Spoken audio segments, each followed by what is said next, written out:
Hello and welcome to another episode of the Disaster Empire Quick Views podcast. This is the podcast where we talk to thought leaders and innovators in resilience. And this time it's taken us a little while, but I am really excited to have Si Alhir here. Si, welcome so much to the podcast. It's great to have you here. Thank you so much, Ashley, for having me. And exactly as you mentioned, it's taken us a little bit of time, but by all means, worth the wait on my part to join you. So thank you for all the opportunity. Excellent. We made it happen. So today we're going to be talking to Sai about agility, resilience, antifragility, and paradigm shifts. And I've been watching Sai on LinkedIn and was really interested in a few things that he had to say. So I am really happy to have him here for all of you, our guests. Please like and subscribe because that helps grow the channel.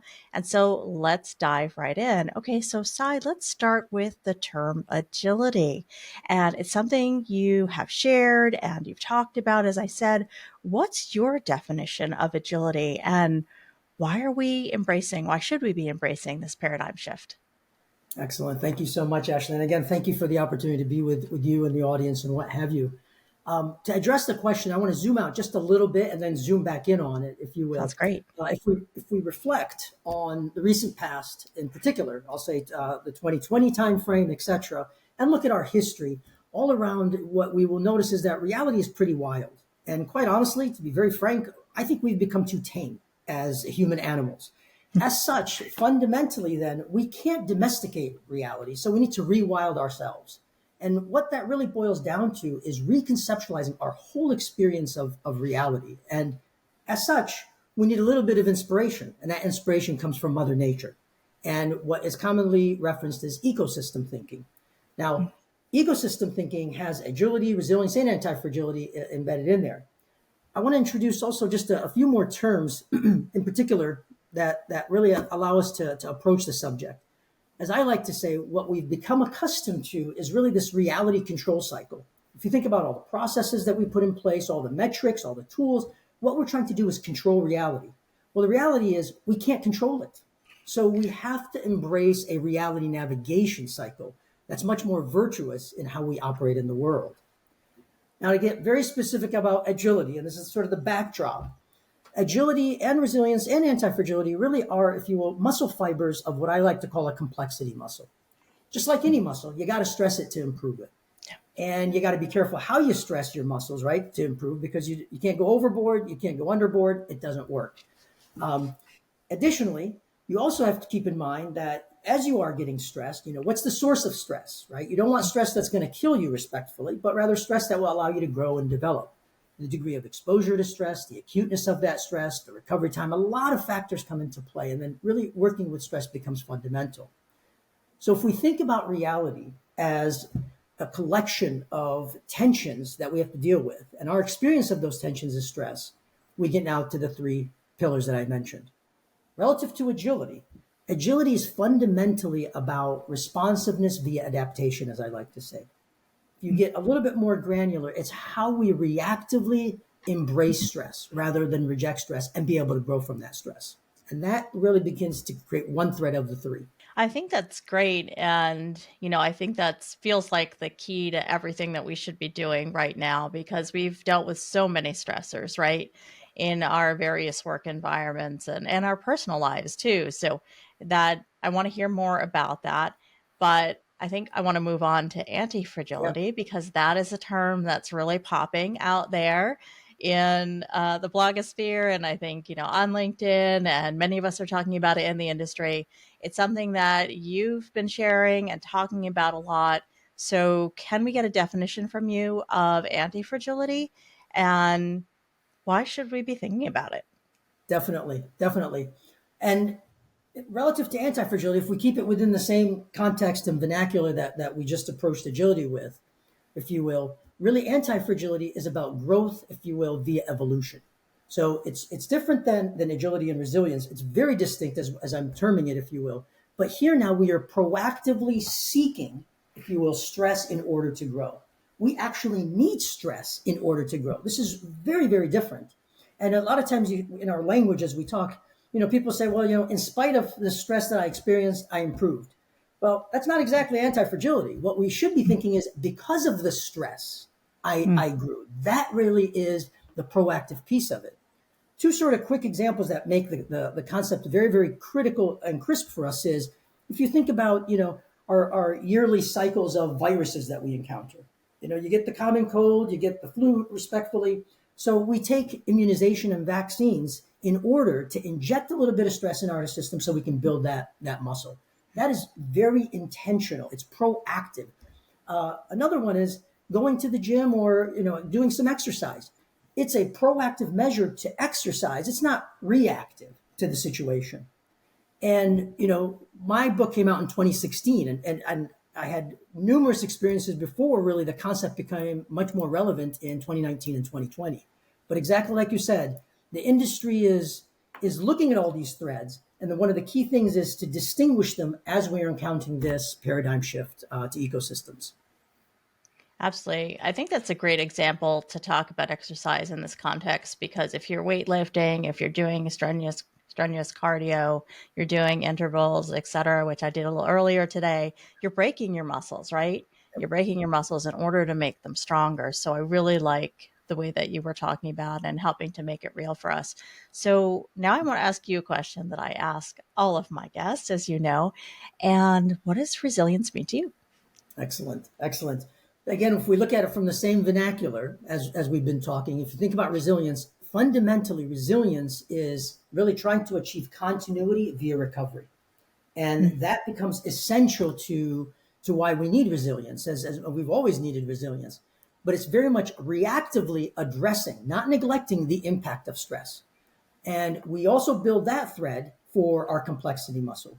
And again, these threads, when they come together, as I've called the complexity muscle, they really now begin to become the foundation of that paradigm shift relative to ecosystems and the world that we live in. Thank you for that definition. It's always interesting to hear how each guest has their own slightly different, right, take on it, which I think is very healthy and very good. And so now I actually want to put it all together. So let's dig deeper. Let's talk about antifragility. Let's talk about resilience and agility and put them all together.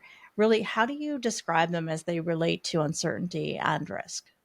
Excellent, excellent. So those are I'll say the substrate. Risk and uncertainty are the substrate to these concepts as such. If we think about uncertainty, really uncertainty emerges from a world of disorder. Where there's disorder, we have uncertainty out there. Then when it becomes personalized, we start to call it risk. And at that point, we try to quantify it, we try to qualitatively approach it, etc. So if we look at those two key words before we tie them directly back to anti-fragility and agility and resilience, we can think about uncertainty as something that we may or may not have some control over, but it will impact us. That's uncertainty. If we think about risk, we begin to formulate the belief that we have some degree of control over this thing. It's like throwing a dice. You have some degree of control over 1 through 6 sides that you're going to get. But if you think about uncertainty, and we had a dice of uncertainty, that dice would be an infinite sided dice. So very much, very, very broad, etc. And if you think about risk originates from a world of order, that perspective, and uncertainty originates in a world of disorder. This takes us back to our reality control, if you will, cycle versus reality navigation cycle. Well, how do you navigate the world now, given some of these concepts? And if we think about now risk, fundamentally, it really begins to give us sometimes the illusion of certainty and control, where we may not have any really control and ability to do anything. So we've got to be very, very careful with the risk. It's very much elusive, to say the least. As such, when you think about now agility, resilience, and anti-fragility, we no longer think about it in terms of the distinctions of risk and uncertainty. We think about the world as it exists. What is the impact of the world and call it a VUCA world, a volatile, uncertain, complex, and ambiguous world? What's the impact of that reality on our strengths and our weaknesses, on our opportunities and threats? So you can bring in the SWOT element, if you will, as an instrument, and then use that in terms of our business models and operating models to understand how to tweak the world around us. So the approach that ecosystems take with agility, resilience, and anti-fragility is really to go beyond uncertainty and risk and deal directly with order and disorder and their impact on us. So as I like to say, the paradigm really almost dissolves the notion of risk and uncertainty and gets us directly to order and disorder and the impact that they have on us. Very, very much a different vernacular than, I'll say, our historical or traditional sense in the space that we've operated. So, if we're considering antifragility, we're considering agility and resilience all together, can you help to make it real and give us some examples? What should we be doing as professionals and looking at maybe these areas of specificity and how do we put it all together? Excellent. Excellent. So pulling the threads, if you will, all together, what we need to do is, and I'll say it and I'll give some examples very, very explicitly of how organizations have done this. We have to fundamentally embrace the ecosystem thinking that I've mentioned, embrace that there is a paradigm shift. And then we really have to begin to experiment with the way we operate and the way that our business models are formulated and enacted. Very, very particularly, again, I've talked about reality, I've talked about stress, how these things begin to come into play, but you can ask ourselves some very fundamental questions. How do we increase our ability to respond? How do we increase our ability to recover? How do we increase our ability, if you will, to evolve? And then how do we now decrease those things that preclude us from achieving responsiveness, from achieving recovery, and from achieving our evolution or pursuing stress? I'll give very, very specific examples of organizations I've worked with, if you don't mind, just to kind of tie some of the threads even Absolutely. more deeply together for us. In particular, I worked with one organization, and what they quickly realized is the marketplace was changing radically around them. As such, as the marketplace was changing radically around them, they weren't sure what to do. So they fundamentally said, what we're going to do is we're going to create an internal marketplace where we can invite all of our teams to essentially begin to, if you will, rethink their products, their services, their team members. And in that microcosm, we created an ecosystem where all these things began to shift. If I was on a team with you, Ashley, and I'll say our product lead said, this is the direction we're headed. You looked at me and said, Si, I don't think we need your skills for that. Okay, perfect. At that point, maybe I should be on another team. That reshifting, if you will, gave the organization the ability to confront a much more volatile marketplace. That was a very, very deliberate way in order we stressed ourselves to essentially reform ourselves. Let me give you a couple more examples to play into it. I That'd had be great. one organization call me in and they said, Si, we think we've done all the right things. We've thought about our crisis management. We've thought about our disaster management. We've thought about how we have our product space organized, how our team's organized, and we've optimized the way we operate. However, the market is shifting so badly now. We don't know what to do. So I went in there and really began to, again, understand where to apply stresses at the team level, at the individual level, to understand how their leaders are operating, as well as across the whole enterprise. And what they quickly realized is all that optimization made them far too rigid. So we had to, if you will, move them in the other direction. If I tie that back to some of the things I mentioned previously, they had embraced a world where they leaned too far into the order side of the equation, where the reality is we pushed them back into the in-between to allow them to be able to embrace some of the disorder internally as well as externally in order to thrive. I worked with another organization that was far too entrepreneurial, Ashley. They called me and they said, gosh, Si, we are so entrepreneurial. And they wore it as a badge of honor, right? We're very entrepreneurial here. Well, as I dug deeper, and I'm sure you've encountered these scenarios yourself, as I dug deeper, I came to find out their turnover rate of people was approaching 50%. They weren't building organizational DNA. I asked them, I said, have you thought about your resilience? They said, well, it doesn't matter, that we can handle it. Well, the reality is they were not actually building their capabilities relative to resilience, agility, and antifragility because they had become so random and disordered. They had leaned on the other side of the equation, and then we had to essentially help them get back to the in-between. Let me give one more example, if you don't mind, and this one relates to Go ahead. teams. If you will, I worked with an organization, and they says, gosh, Si, we have our teams, and we've got two problems with our teams. One is we've got a set of teams that run very, very hot based on the business cycle, half of the year. And we've got another set of teams that run very cold at that time, but then run hot the other months of the year. So we've got this unleveling and unbalanced world, and it's really killing our people. So I went and I said, okay, let's go ahead and do this. Every month, let's allow people to shift teams. They said, well, all the literature says we got to have stable teams, we got to have common teams because they're going to lose their unity and their optimization.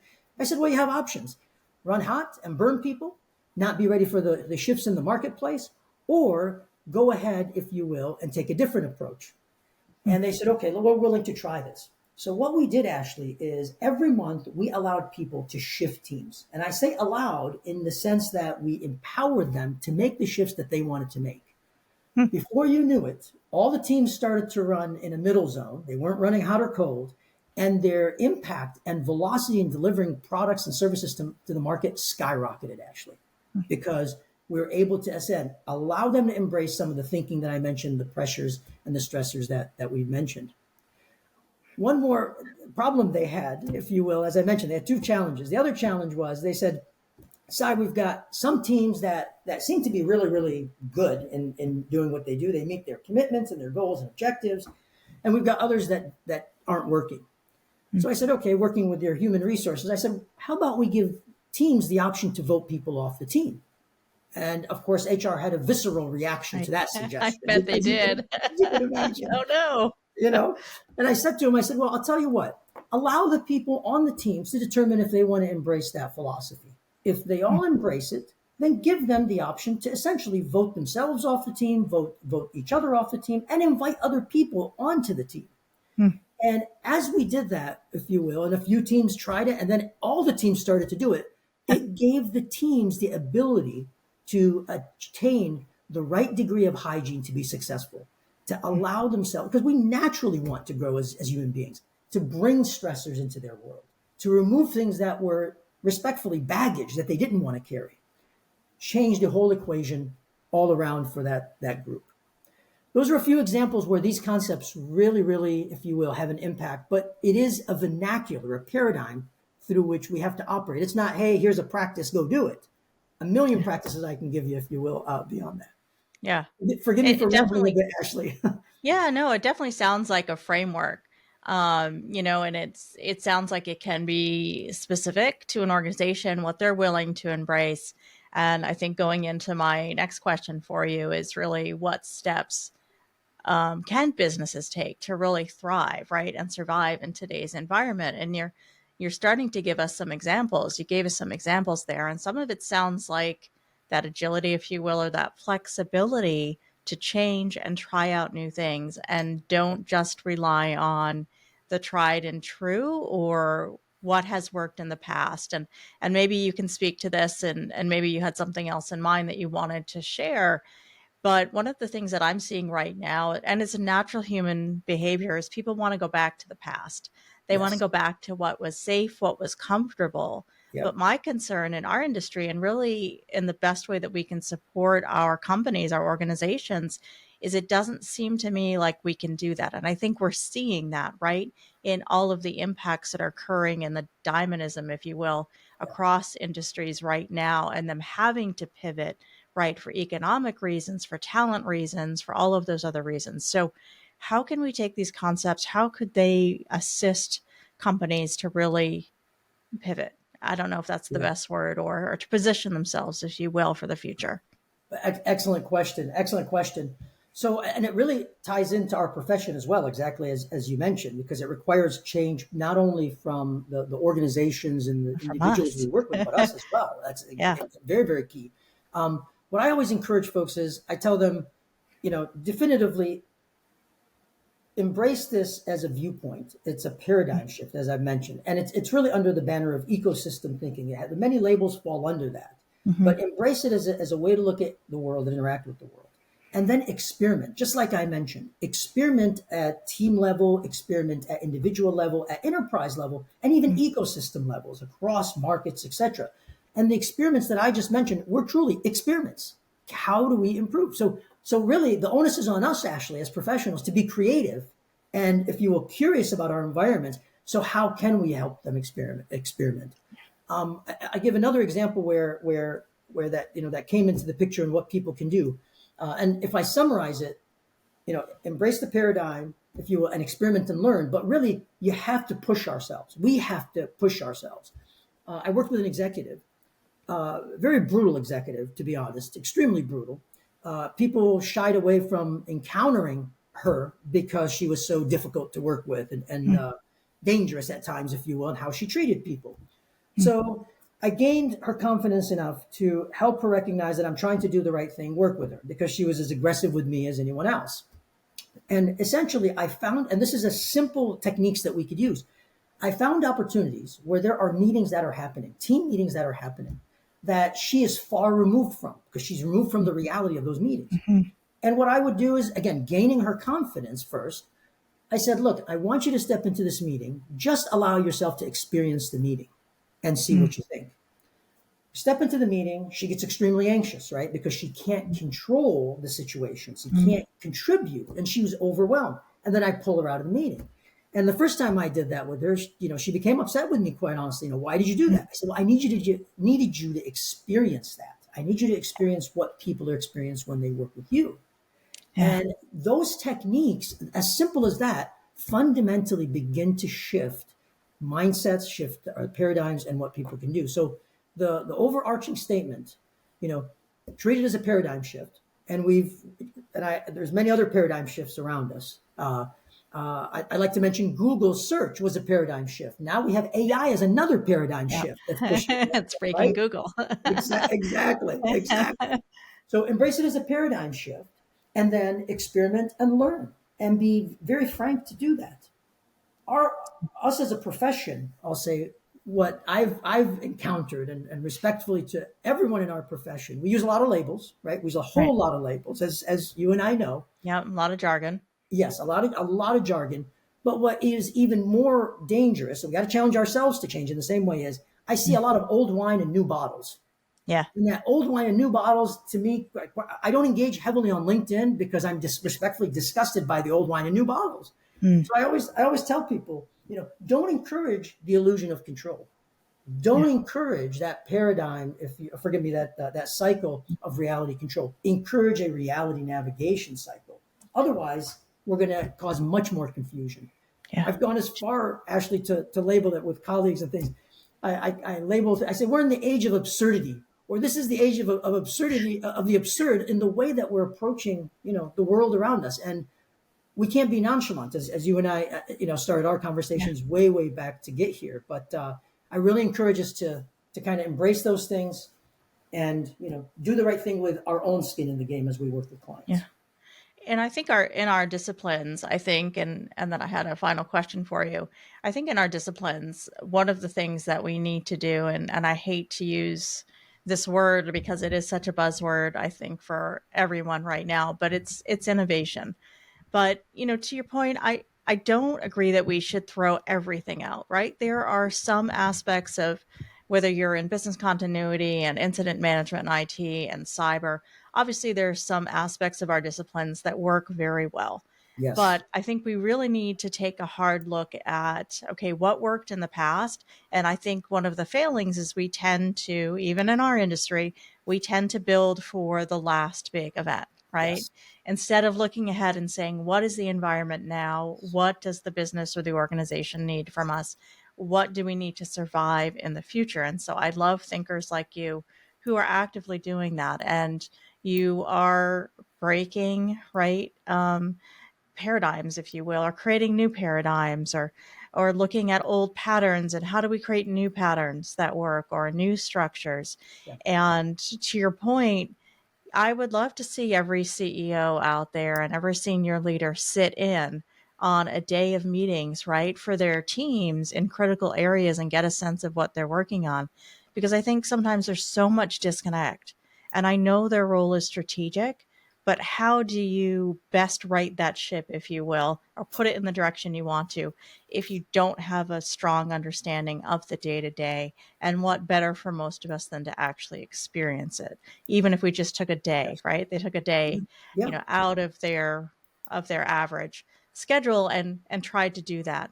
Or vice versa. Let some key stakeholders Yes. in to your area to have an understanding of what you're facing, at a macro level. To your point, kind of switch up those teams, there could be some Yeah. amazing insights that come out of those discussions. And I think sometimes depending on the organization, right? You said you worked with a very entrepreneurial one that has its own culture. There are others that are much more traditional, if you will, or conservative in their approach.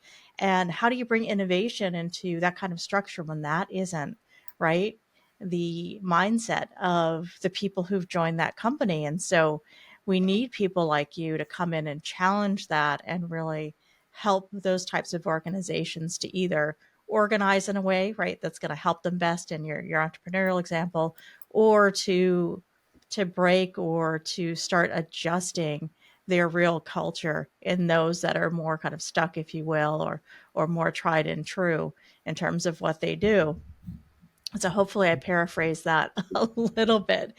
But I wanted to ask you, so what are the trends that you're seeing in the industry right now? Obviously, you've had experience in going into companies and businesses and really helping them with different issues. But if you take that step back, as you said at the beginning, what are you really seeing in the industry, and what would you recommend us that we look for or start to assist with? Definitely, definitely, and I want to tie it to what your commentary, likewise, Ashley. Please That do. as you said it, because it really is a good way to summarize things. So notice, so one is we have to essentially operate as catalysts, because that is fundamental. If we innovation is embedded, it has to be embedded in our blood, if you will. So we have to operate as catalysts. Likewise, exactly to your point, we can't throw everything away. My commentary on risk and uncertainty is not saying, if anyone interprets it as saying throw everything away, not at all. What I'm saying is absorb it to a degree that we talk about some shift, so that our customers and clients experience a different language and a different way of thinking and a different way of approaching the world. So very deliberately, what we have to do is embrace these kinds of paradigms. The trends that I'm seeing out there are fundamentally organizations want this. When we mentioned AI a few minutes ago, they are encountering and continue to encounter, if you will, challenges. Organizations want this. The and that is, and there's many technological trends, business trends that are out there. Too many labels to use, quite honestly. There's social trends, right? There's business trends. So I look at technology, business, if you will, society, and humanity. Numerous trends underneath those labels. But fundamentally, what we need to do is embrace that there is a paradigm shift happening, and the way that we are not throwing the baby out with the baby water, as mentioned, we have to start with being, number one, curious. So that's fundamental. Only through curiosity do we understand the challenges and what people are experiencing, then become creative. I see a lot of folks, and this is why I talk about, if you will, old wine in new bottles. They're not being curious. They think they're being creative by putting a New new, label. Yeah. exactly, and it's not working. Yeah. So, yeah, so a lot of the trends are falling under the ecosystem banner, and it is evolving. We talk about numerous areas under resilience. We talk about numerous areas of agility, as well as anti-fragility. There isn't a specific trend, but that's a broad spectrum that I would encourage everyone to say, wake up in the morning, early morning, wake up in the morning and ask yourself, what are the 5 things that are top of my radar? And at that point, those are the things that you're seeing. Now work with those in order to shift the world around us. And it makes me think too, just popped in my head as you were talking, we think about the bad actors, and everyone's concerned about cyber threats and obviously I'm not on that side, but you know, from what I've heard and from debriefs, those bad actors are looking for the simplest ways, Exactly. right? The Exactly. simplest ways. They're not looking for the most complicated. And yeah, I'm sure there can be a challenge in that. But really, if someone means to do you harm, they're looking for the easiest ways. They're looking for the avenues of opportunity that will get them to where they want to be, which is right, to cause harm in various ways, to steal data, right, to hold you accountable. And I think those are the things that we need to step back. And I think sometimes we overcomplicate. We Yes. create systems that are too robust or too complicated and not really getting back to the basics. I think the other thing that I get concerned about right now in the area of risk, and we've really done this sea change in many good ways, but we can't mitigate every risk, right? There's still going to be residual risk. There's still going to be those things that are unplanned and unknown. And I'm a bit concerned that there's been such a sea change in that direction that there's a false sense of security that we can put controls on every risk, right? And nothing bad is going to happen, to put Yeah. it simplistically. And I just don't see that ever being the case. No. It's just not real. And No. so, with that, I wanted to ask you, is there anything else that you wanted to share with the audience that we didn't get a chance to talk about today? And I really appreciate all of the great thoughts and thinking that you've brought to this conversation today. And I really do encourage our audience to dive deeper. And Si, please let the audience know, as well as you round out, where they can connect with you. Definitely, definitely. Exactly as you just described about all those things that we put into place, those all feed, if you will, the reality control cycle. So exactly, the simplification actually gets us to the control navigation cycle that is much more virtuous than the vicious cycle that we just mentioned. So that is very, very fundamental. And what I would encourage folks, if you listen to this whole conversation again, really think about the crux of it. It is a paradigm shift amongst those cycles to the virtuous, if you will, reality navigation cycle. And don't put those things that give you the illusion of control. Put enough that you have real control versus the illusion of control all around. This is a very, very rich space, and I appreciate you giving me the opportunity to kind of inject it and introduce it through your platform and all the good work you're doing. I'm on LinkedIn, so definitely people can feel free to reach out. Likewise, reach out to me on LinkedIn or email, always accessible. There's a wealth of information that is out there. The thing that I would emphasize is everything that I'm sharing with you originates, if you will, from practice. I didn't sit down and make stuff up. Rather, this is all discovered through practice. And to be very, very open about it, very key colleagues have contributed. Two in particular, Brad Barton and Mark Ferraro, have been pivotal in the journey together and their contribution as we've worked with clients in numerous industries. Great. And I can link to you, and we can link to them in the show notes as well. And, I think one of the other points I wanted to say is, definitely I am a huge proponent of understanding our risk exposure, right? And I think that's a lot of what you're talking about. But then it's understanding that you are going to have those stressors, right? You're going to have those unplanned things, or even those planned events occur that are going to be more impactful than you anticipated. And really, I think of surfing, right? Because here I am on Cape Cod, and not the best surf capital in the world, of course, but we do have some, and you've got to ride those waves, right? Because they're always going to come. But it's having those right tools, if you will. Yep. Having your practice, having your experiencing, having your surfboard, right? All the right gear so that you're able to ride those waves through. So, just another thought that I had as you were talking, and I really appreciate you sharing everything today. And I know it's some new concepts for folks to think about in this perspective, but I really encourage them to connect with you, to follow you on LinkedIn, to really understand more in depth than we're able to share here in these few minutes today. And really wanted to appreciate you coming on and sharing your thoughts with all of us. Thank you so much, Ashley. And I tremendously appreciate all the good work you're doing and likewise and the benefit that it provides for the community. So thank you for that. Thank you so much. Really appreciate it. Hope to talk to you soon. Thank you so much, Ashley. Take good care.